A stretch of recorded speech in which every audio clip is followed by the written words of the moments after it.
Hey, this is Brian McCarthy here with a quick comment on gold, which I think was in a bubble that has just burst. So here are some numbers.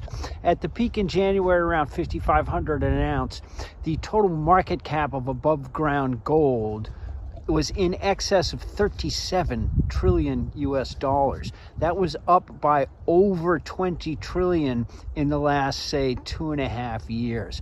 Now, total M2 money supply in the US plus the Eurozone, plus China, is only about 90 trillion US dollars equivalent.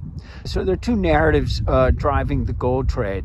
One is the debasement narrative that US and other developed markets are on the cusp of fiscal meltdown, basically, and that they're going to have to print money and the currencies are going to get obliterated. Well, okay, at $37 trillion, the market cap of gold at the peak in January was equivalent to 40% of the total outstanding M2 money supply in the US, plus Europe, plus China. So at that point, the debasement narrative, if that's what it was really implying almost imminent loss of value of global currencies across the board. And if I think that we're actually like on the cusp of happening, we'd have like people in the streets. We'd be on the verge of a Weimar hyperinflation. There's just no sign of that in break-even inflation rates, yield curve slopes, commodity prices, X metals. We're just not seeing it. So the debasement narrative just doesn't fly when you consider the numbers. Now, there's the China hoarding narrative, which last fall, when we were around 3,500, I thought was a reasonable fundamental explanation for what had happened with gold to that point. But I can no longer stick with that story at a market cap of 37 trillion, because that's more than 10 times the value of China's foreign exchange reserves.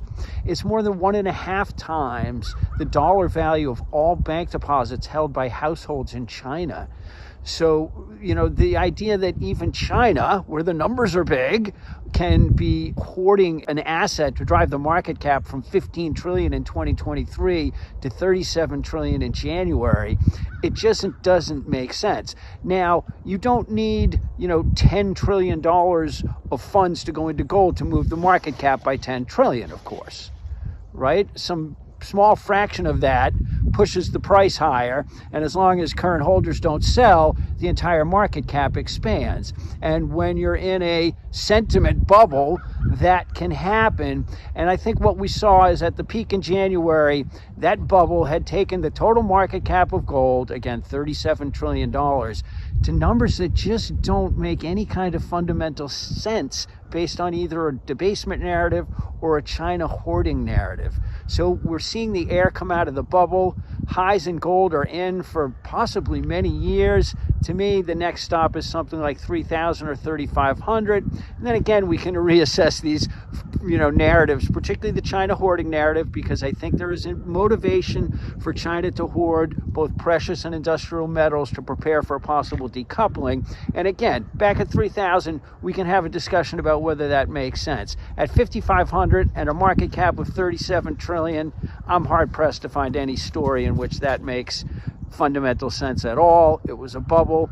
It's burst. If you're lucky enough to catch the run in gold, well done. I'd seriously consider monetizing those gains.